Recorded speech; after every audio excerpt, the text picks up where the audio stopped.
คิดการเยี่ยวการขี้ของน้องนะคะตอนนี้ใช้เป็นแล้วนะคะวิธีการนะคะ เมื่อให้นมน้อง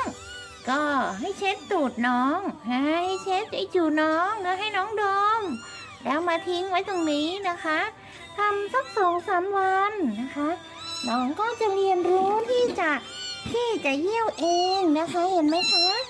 ฝึกการขับถ่ายไอตัวก้อนทอง